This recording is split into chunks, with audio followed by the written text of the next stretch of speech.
Well, I grew up in an immigrant family. My parents were born in Taiwan, where Japan occupied Taiwan. It was difficult for them. The Japanese were pretty rough on any country that they occupied. So my mom worked in a factory while she went to school, and she packed bullets. My dad was in school, and he went to school with some Japanese kids that ended up being kamikaze pilots. And so if you're a kamikaze pilot, you're going to sacrifice yourself for Japan. And he said that I always think about kamikaze soldiers as the ones that fly in the planes and then they, dive and kill themselves.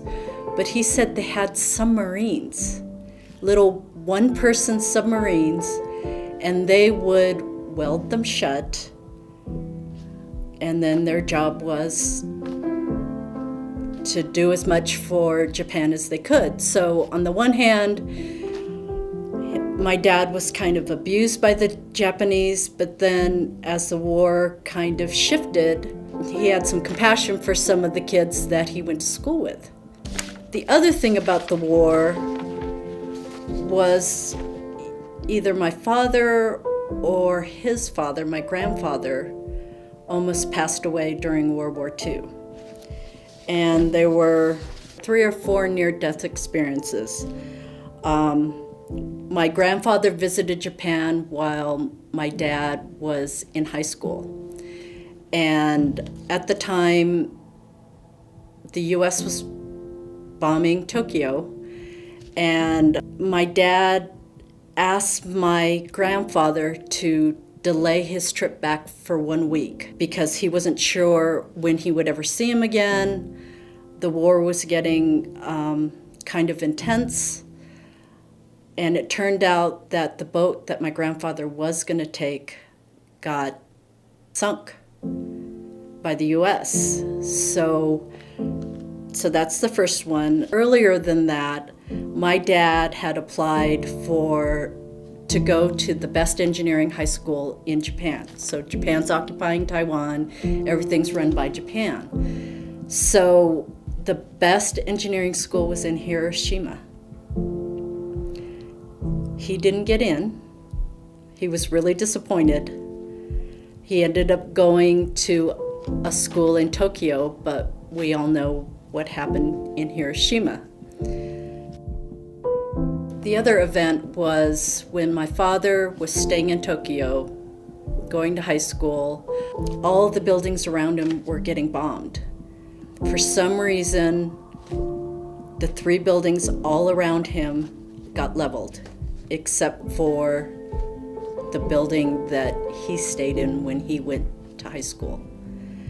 So my father, when he came to this country, he was always just very grateful for being in the U.S., being able to determine your own destiny. He always loved life and loved people. And even though he was an immigrant, he would just rent a room in somebody's house in Ohio when he went to Purdue. And they just always had fun. He worked hard, but he always found a way to have fun. And from the time he was 55 till almost when he passed, he always went one place in the world. And he did that for probably 25 years. So he has been everywhere. And I have been fortunate enough to go to Russia and Eastern Europe with him. I've been to Cambodia, China, Japan, Dubai, and stayed in the hotel that looks like a sailboat. He never spent a whole lot of money, but he he took trips, and he liked good food. My mother, how they met, so again, back to the war, my grandfather's boss was the president of a bus company. And during the uprising, he was recommended to be the mayor of the town. And at first, they wouldn't draft people who were in college, which would have included my dad at that time. They were going to go change that policy. Japan was going to change that policy.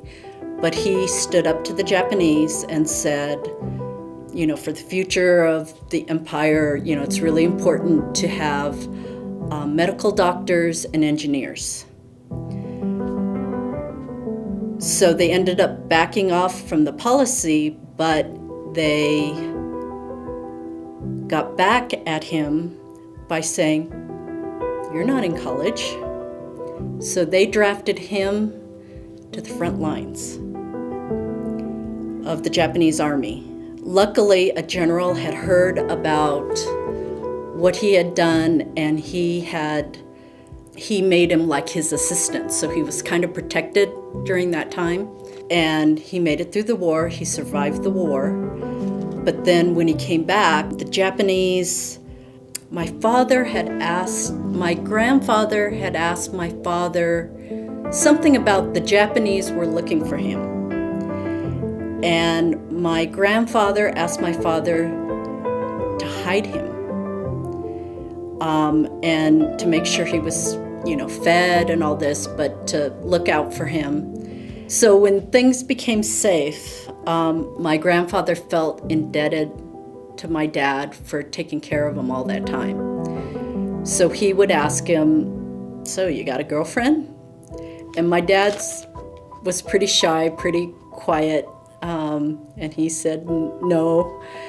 And he said, "Well, I'm going to match you up." Because in Chinese tradition, they match, there's matchmakers, and that's how he was hooked up with my mother. They dated a few times. They really didn't know each other that very well, but she was from a wealthy family, and they got married. My mother she was born Year of the Dragon. She had strong personality, strong will, and she was the risk taker. And my dad was the brilliant, methodical, attention to detail kind of guy. My mom was the one who said, "You need to go to the U.S. You're teaching college now. You're never gonna have much upward mobility here in Taiwan." So he came to the U.S. with only enough gold to get through college. And after getting his bachelor's, he had to work to get his master's and his PhD. So all the stories I hear growing up, movie was 50 cents and I never spent 50 cents to go to a movie. All those things about saving money, and they were afraid. He went through college with the Japanese English dictionary. So no matter how tough I think I've had it, it's nothing compared to what my parents have been through. My dad told my sister one time that the way that they met was he won her in a bet. That's not true. So they immigrate to this country, and they were very frugal. They didn't. My sister was 7 years old. She was born in Taiwan. They didn't buy her toys. Because they didn't know. They didn't know what it was going to take to survive, whether he was going to still have his job, all those things. And I was lucky enough to be born in this country.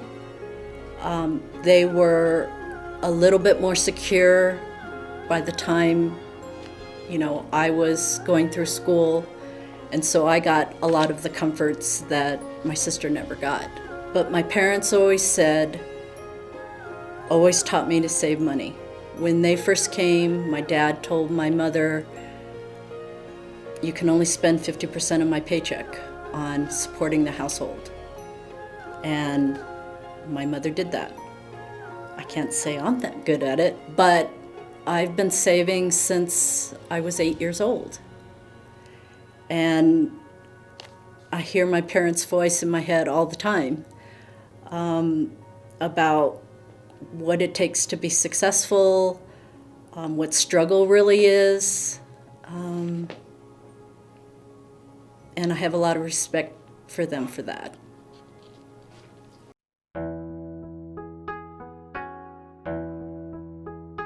I think I was a sophomore at the University of California, Irvine, when I first saw Judy, and I remember sitting in the library of UCI, and this young, beautiful Chinese woman passed by my desk that I was at, and I was pretty stunned by how beautiful she was.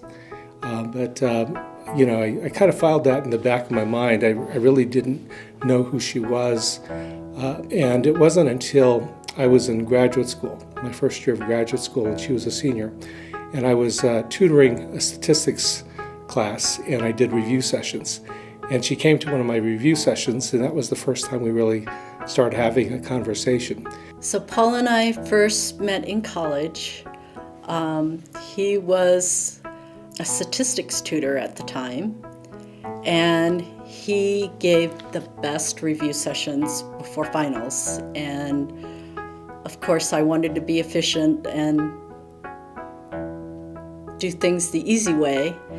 And it was a year-long class, which meant there's 3 quarters in a year. And so every midterm and every final, I always went to his review classes. And I just thought, he's kind of hot. But that just kind of was because I was in his review sessions. Later, when I was in some other classes, he would come and talk to me before I went to one of my classes, and he would walk me to class, and he told me that he had another class close by, and so he would get in the elevator and I would go to class, and we just started seeing each other regularly that way. He would talk about his family, and I would talk about mine, and then we started going out about 2 weeks before I graduated. So I was still pretty scared of her. I thought that she was completely out of my league. And I remember wanting to work up the courage to ask her on a date, but it took me months and months and months, and I couldn't do it. And then finally, it was like the last week of school, and I said, well, I know she's graduating. It's either now or never. So I just said to myself, here goes nothing. So I asked her on a date, and to my surprise, she said yes. And that's how our courtship began. And about a year and a half later, we were married. So that's kind of how it all started. Paul's funny. He's got a great heart. I'm not sure if there's a kinder person in this world. And he's a great partner. We were married 11 years before we had kids. And we always knew how to play together well. We traveled, we played tennis together, and we liked to eat. So 6 months after we got married, Paul and I moved to Albuquerque, and I didn't know anybody here. And Paul's family, although they gave me a hard time at the beginning, Auntie Jane and Auntie Tane, they really have embraced me, and I really appreciate watching them grow up, and we've had a lot of fun together.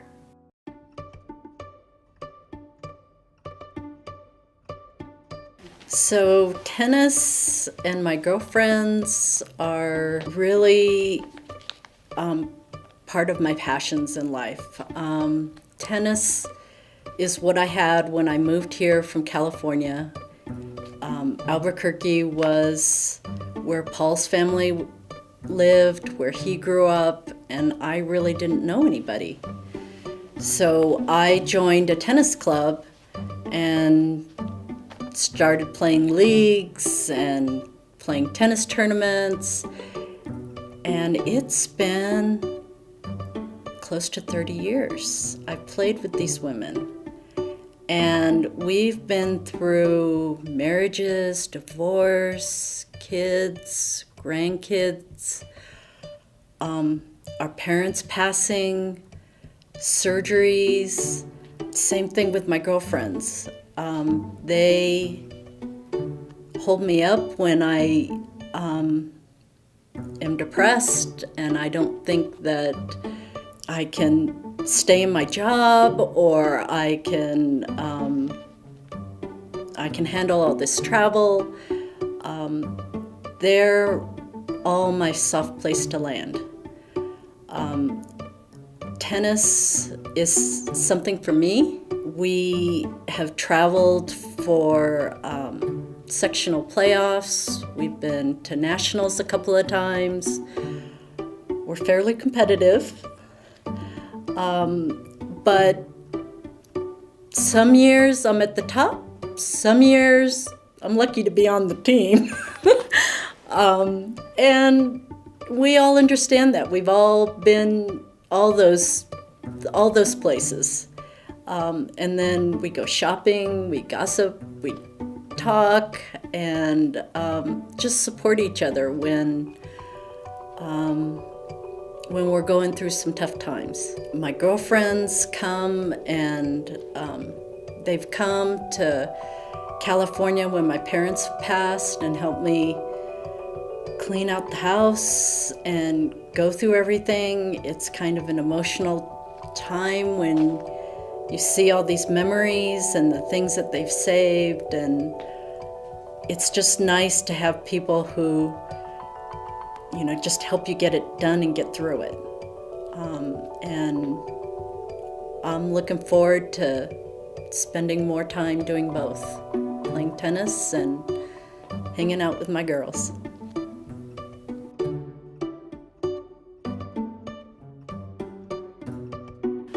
So Brandon is my oldest. Brandon and I both like sports. We've played tennis together. We're both pretty competitive. And it's just fun to, even though he's bigger and stronger, I'm a little bit more consistent. So we have a good match. And it's nice to have your son be a playmate. To say it in a sentence or so, I just really appreciate just how reliable she is, just for anything and everything that she does. I could always count on her to make my life better, basically, my whole life. Whenever something came up, or I had a question, or I needed, help with something that I had trouble with, she was just always there, and she was always a consistent person that I could always rely on. When the zipper fell off my pants, she was there to sew on the Velcro right where the spot was where it fell off, Both my boys, Brandon and Corbin, they both played sports. They both played basketball. And I loved being there and cheering them on, and I would help them warm up. I would play against them. And it's just been wonderful to see them become adults. And I speak to them differently now. They talk about what their dreams are, what they want to be when they grow up. Brandon showed some interest in working on rental property. They have both helped me paint, helped me clean up, do yard work, and I don't know. I think I'm lucky that I have them a little bit longer than most parents have their kids. They're both still living at home, and I love it. Corbin is, I think of him as my baby, but he's taller than I am. He's buff. He works out and lifts weight now, and then now he's coaching me. And they're both helping me with all the electronics that I own. And we're really enjoying our time together now. The thing I appreciate the most about my mom is the amount of sacrifices that she gives on a consistent basis to make me happy. If I ever need to go somewhere, she's always there to drive me there. There was one time when I went to a friend's house for New Year's, and she picked me up at midnight. She stayed up that long, and she was that nice. The other thing is, I really like the way she sacrifices her money to just get me the best clothes, really good food, the best school supplies, the best electronics, stuff like that. And these are just some of the few things that she does, and I'm just super fortunate.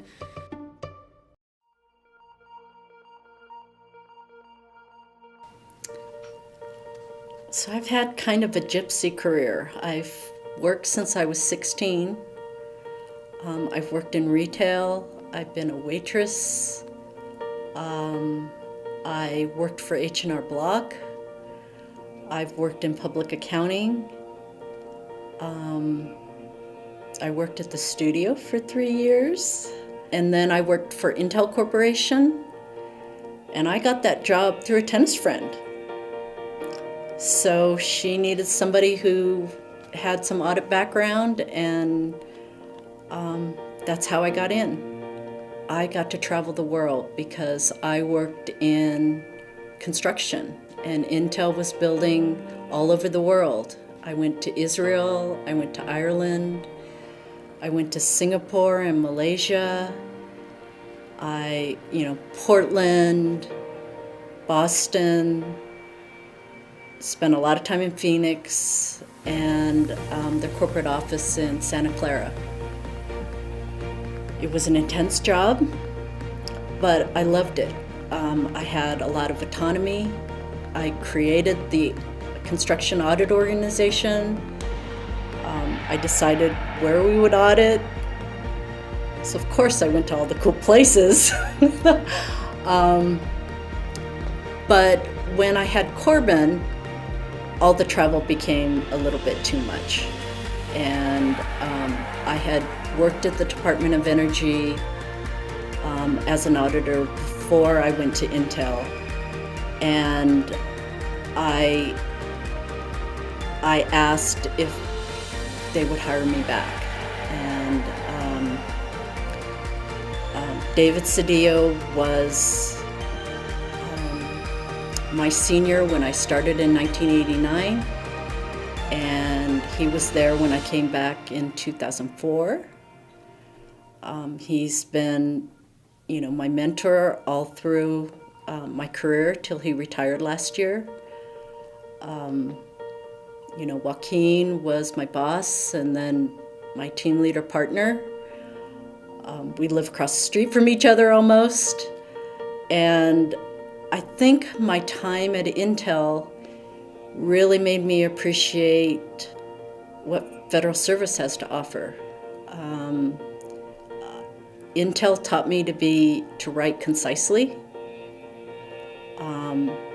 The Office of Inspector General, it taught me how to write and how to make a case and how to look at controls. And if I would not have had that experience, I would not have worked for Intel, And if I had not worked for Intel, I don't think I would have done as well when I came back to the Department of Energy.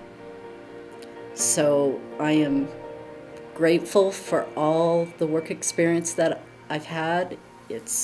They've all taught me something different, and makes me what I am today. I like to contribute, I like to be positive, and I'm looking forward to my next phase. One of the things that I've gathered over the years in terms of having conversations at the end of the day when I've had a chance to kind of let her decompress about her work is that she's very, very bright at what she has done. One of the things that impresses me as an auditor is she has really good analytical skills, and she has this gift of being able to look at a bunch of data and be able to craft a story of what the meaning is behind all of that data that she's looking at. And I tell my friends that one of the drawbacks of being married to a professional auditor is she's a professional lie detector.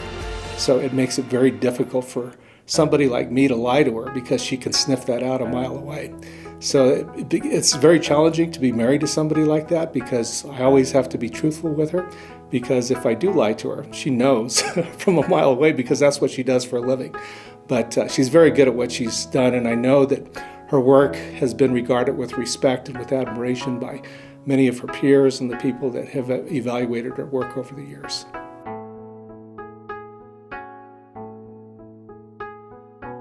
So my plans for the future, I think for the first year, I'm just going to do what pleases me.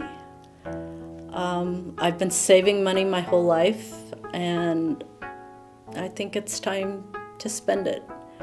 I plan to travel and see people that I haven't seen in a while, spend some time in California. My parents left me their house in Huntington Beach, so I want to spend some time there.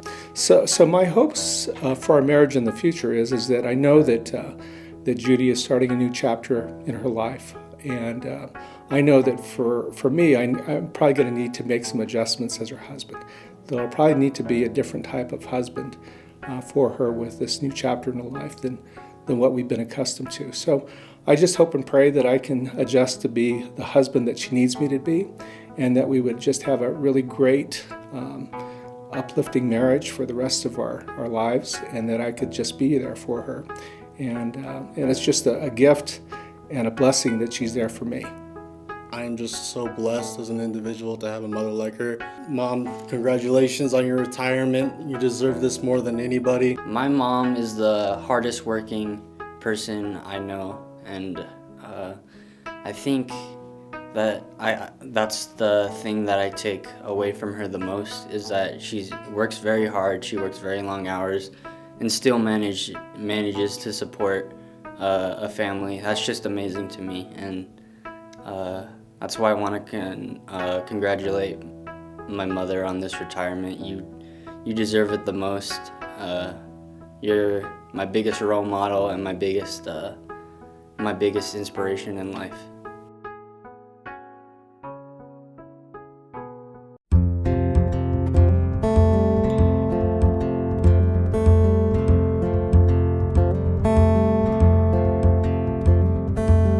Woke up this morning with the sunrise in my eyes, just like a new day, a breath of fresh air in my life. I don't know how, don't know why, but I'll be toasting all my life.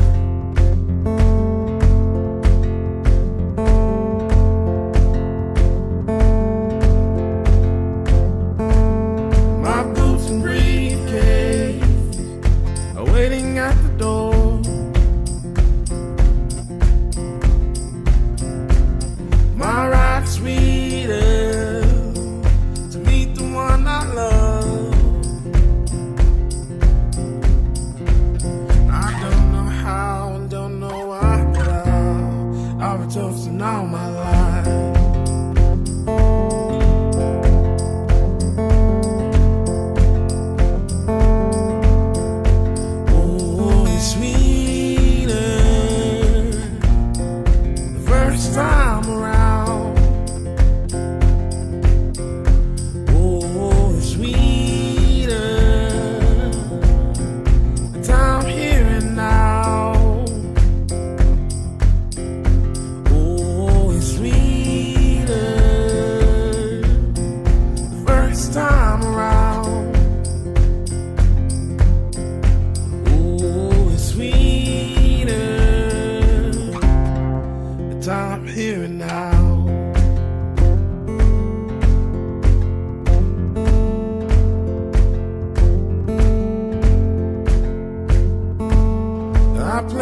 good times roll. One knee and one ring, forever it's our show. I don't know how and don't know why, but I'll be toasting all my life.